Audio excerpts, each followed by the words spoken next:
কাটোয়া শহরের ২০ নম্বর ওয়ার্ড, সেই ২০ নম্বর ওয়ার্ডে প্রান্তিক পাড়া। এই প্রান্তিক পাড়াতে যে সমস্ত ছোট এবং বড় ড্রেনগুলো আছে, সেই ড্রেনের যে নিকাশি ব্যবস্থার বেহাল দশা। এলাকার বাসিন্দাদের অভিযোগ, ড্রেন ঠিক মতন পরিষ্কার করে না পৌরসভার সাফাই কর্মীরা। যে সুপারভাইজার আছেন, সেই সুপারভাইজার কিন্তু এই এলাকা পরিদর্শনে আসেন না। যার ফলে এই এলাকার সুইপাররা ওপর ড্রেন পরিষ্কার করে চলে যায়।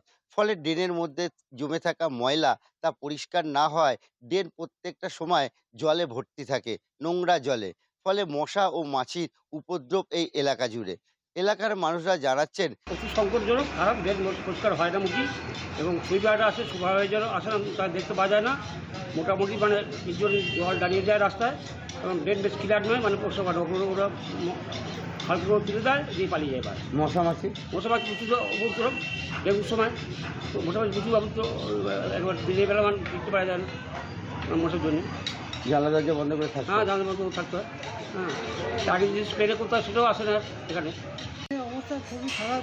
ড্রেনের উপরে জলটা থাকে, ময়লা টলা জমে থাকে, ময়লাটা উপর থেকে তুলে নিয়ে চলে যায়, ড্রেনের মাটিগুলো তো তোলে না। তো মশা তোলা তো এমনি জন্মাচ্ছে, তাহলে আরও মশার উপদ্রবটা বেড়ে যাবে।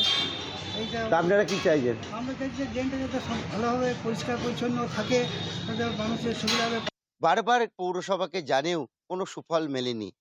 যেখানে রাজ্য সরকার কোটি কোটি টাকা খরচা করে ডেঙ্গুর সচেতনামূলক প্রচার চালাচ্ছেন, সেখানেই কাটোয়ার এই ২০ নম্বর ওয়ার্ডে নিকাশি ব্যবস্থায় বেহাল দশায় আতঙ্কিত এলাকাবাসীরা। এখন দেখার বিষয়, কবে এই আতঙ্কের হাত থেকে, এই ডেঙ্গু মশা মাছির হাত থেকে এবং নিকাশি ব্যবস্থার হাত থেকে রেহাই পায় প্রান্তিক পাড়ার বাসিন্দা। আমার শহর কাটোয়া থেকে ক্যামেরায় অর্পণের সঙ্গে চন্দন সেনগুপ্ত, কলকাতা টিভি।